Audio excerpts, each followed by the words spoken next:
नमस्कार, स्वागत है आपका YouTube चैनल उल्टा चश्मा में। लेकर आया हूँ आपका अपना कार्यक्रम विश्लेषण विद वानखड़े। देश में बहुत सारी जगह पे बहुत सारी खबरें हैं, लेकिन लगातार सत्ता पक्ष ये जो डबल इंजन की सरकार और डबल विकास की बात करती है, वो डबल उत्पीड़न कैसी करती है, इसका बेहतरीन उदाहरण आज जो सर्वोच्च न्यायालय में बहस हुई पत्रकारिता पे, उस पे आ सकता है। एडिटर्स गिल्ड ऑफ इंडिया एक संस्थान है जो भारतीय पत्रकारिता के संपादकों का संगठन है। उन्होंने इंडियन आर्मी के द्वारा बड़े बड़े अधिकारी के द्वारा एडिटर्स गिल्ड को ये पत्र लिखकर उन्हें इनवाइट किया गया कि आप कृपा करके मणिपुर आइए और मणिपुर में ये जो जल रहा है मणिपुर पिछले 4 महीने से, इसमें मणिपुर के लोकल मीडिया की कितनी ज़िम्मेदारी है और किस तरह से वो एक मतई समुदाय को मदद करने के लिए दंगे भड़काने का काम करते हैं। ऐसा एक लंबा-चौड़ा इन्विटेशन लेटर भेजा, साथ में बहुत सारे पेपर कटिंग और उनके पर्सनल एक्सपीरियंस भी उस बड़े अधिकारी ने भेजे। ये देखने के बाद एडिटर्स गिल्ड ऑफ इंडिया ने एक 4 लोगों की टीम मणिपुर भेजी। उसमें सीमा मुस्तफा जी थी, सीमा गुप्ता थी, गुहा थी, भरत भूषण, संजय कपूर, ये नामी-गिरामी संपादक है और एक इनका एक अच्छा स्टैंडिंग है। ये जब टीम गई वहाँ पे, उन्होंने वहाँ लोगों से बात की, उन्होंने वहाँ की स्थिति देखी और ये सब कुछ देखने के बाद उन्होंने आके एक रिपोर्ट फाइल की और उस रिपोर्ट में ये बताया कि जो मणिपुर का लोकल मीडिया है, उन्होंने बहुत ही वाहियात रिपोर्टिंग की है, उन्होंने अपनी ज़िम्मेदारी नहीं निभाई और मणिपुर जो जल रहा है, उसमें वो भी थोड़े-से ज़िम्मेदार हैं। साथ में जब ये रिपोर्ट पब्लिश की, तब साथ में मणिपुर के पत्रकार क्या कहते हैं, उनका क्या सोच और उस रिपोर्ट के बारे में ये भी काउंटर भी उन्होंने जो दिया, जो उन्होंने मना किया।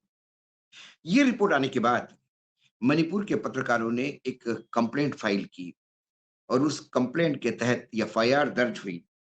धारा 153 ए इसके मायने हैं कि आप मणिपुर में 2 समाज में वैस माने झगड़े लगाने का काम करते हैं और इसके लिए एडिटर्स गिल्ड की इस रिपोर्ट को जिम्मेदार ठहराते हुए इन 4 बड़े संपादकों के खिलाफ एफआईआर दर्ज हुई।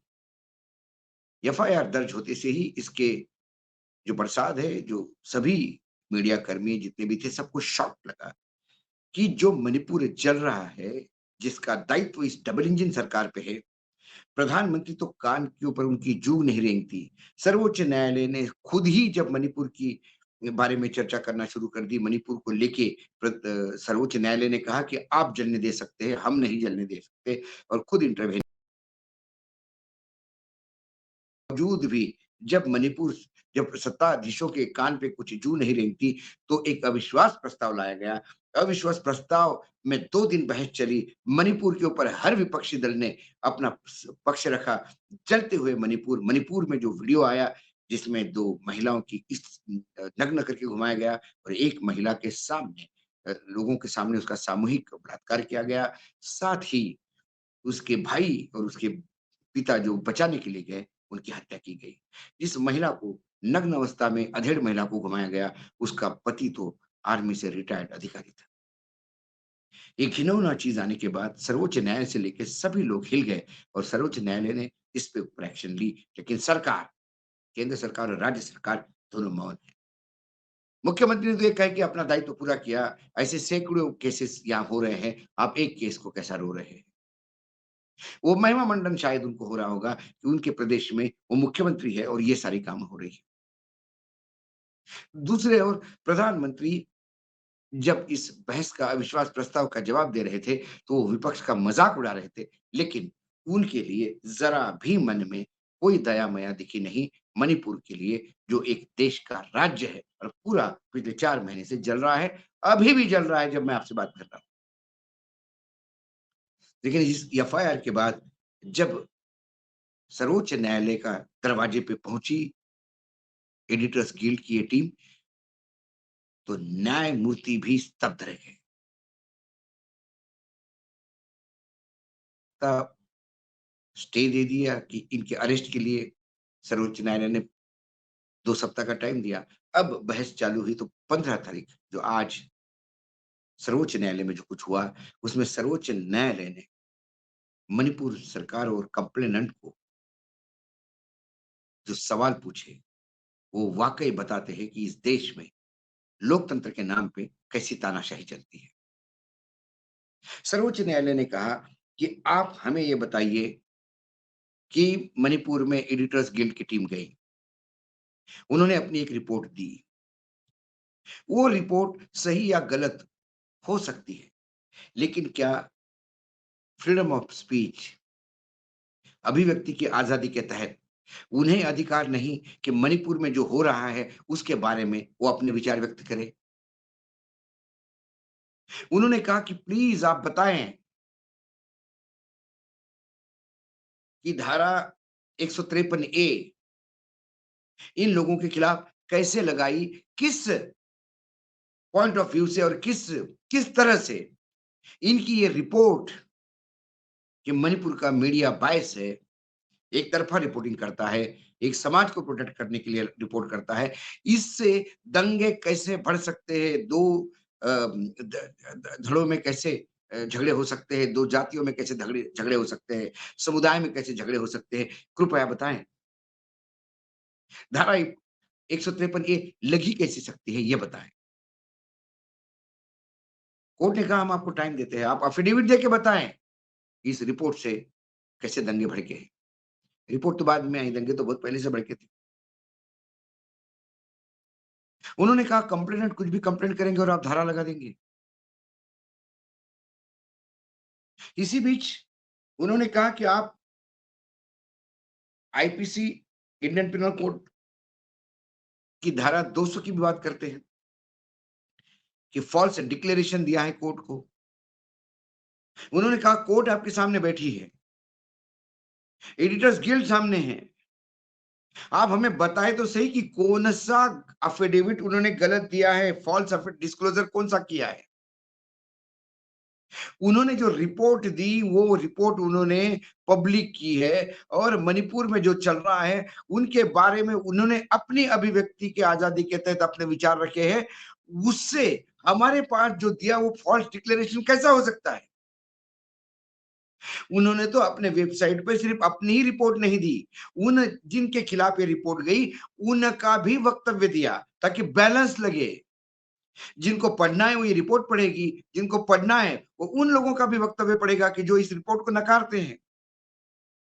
इसमें एफआईआर कहाँ से होती है? हम एफआईआर क्यों नहीं रद्द करें? बताएँ आपको हम टाइम देते हैं, आप एफिडेविट दें। इसी बीच जब ये मणिपुर हाई कोर्ट ने एक पीआईएल दाखिल कर दी थी, इसी मामले को लेके।